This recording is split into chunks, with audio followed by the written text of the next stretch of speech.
पवित्र जनेऊ होता है, पहली बुरी माँ है। इसलिए अरे फेर ले हल जाई घटी तो इकट्ठे काहे के थोड़िया भर ले लगे काम बा। पर पात्री जी हरिहरानंद सरस्वती जी तो इस हाथ में जितना आता था उतने खाते थे। अरे वो कितने त्यागी पुरुष थे। ध्यान देना, साधु संत जगत गुरु सन्यासी इनके जीवन में और गृहस्थ धर्म के लोगों के जीवन में अंतर है। आप उनका अनुकरण नहीं कर सकते, आप उनका अनुकरण नहीं। वो क्या कर रहे हैं? उन्होंने धर्म को पढ़ा है,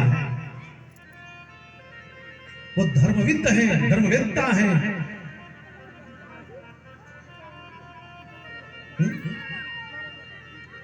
साधुशाही जीवन में बहुत सी ऐसी परंपराएं हैं, जैसे मान लीजिए दाढ़ी, नाखून है, केश है, इनको भी प्रतिदिन हटाने का विधान है।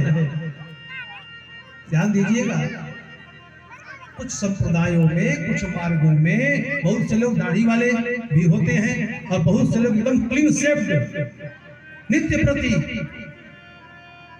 कईयों के सिर में बाल नहीं, चेहरे पर दाढ़ी नहीं, द्वादश तिलक से वो संरक्षित हैं, वैष्णव तिलक से रक्षित हैं। ये नियम कब आया? अनुष्ठान आदि में दाढ़ी, मूछ इत्यादि न कटवाने का कि पहले की परंपरा में नाउ का जो नाई का जो नापित का जो उस्तरा होता था वो एक ही होता था। पत्थर पे सान तेज किया जाता था और चमड़े से उसमें चमक दिया जाता था, और वही एक ही उस्तरा सबके दाढ़ी बाल को काटा जाता था कि इसलिए वो अपवित्र माना जाता था। ध्यान देना, इसलिए वो अपवित्र माना जाता था। लेकिन वर्तमान में तो सबका उस्तरा अपने अपने पास है कि नहीं है? वो पवित्र नहीं है, वो अग्नि से तपाकर बना है ना, और अग्नि का स्पर्श जो पा गया वो शुद्ध हो गया। इसलिए सन्यासी महात्मा साधु कभी किसी के घर जाते हैं, रोटी खा लेते हैं, चावल नहीं खाते, क्योंकि रोटी ने अग्नि का स्पर्श किया हुआ है, वह निर्दोष है।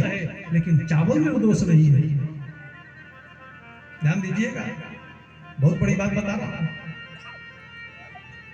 नहीं कुछ मिला, ऐसे रोटी चबा के खा लिया, पेट भर जाएगा, कोई नुकसान नहीं करेगा।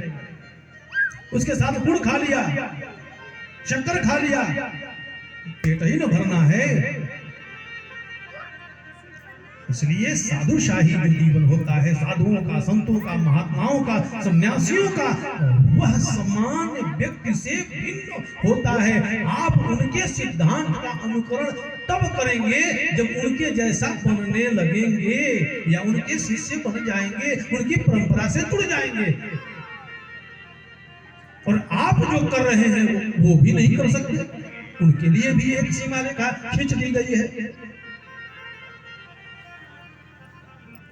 ध्यान दीजिएगा, चार की कभी परीक्षा नहीं ली जाती, इनकी संत की, दूसरा सदग्रंथ की, तीसरा भगवंत की, और चौथा भगवत मंत्र की। इन चारों का टेस्ट लेने का प्रयास मत करना, फेल हो जाओगे। ये चार कभी परीक्षार्थी नहीं बनते, ये स्वयं में परीक्षक हैं।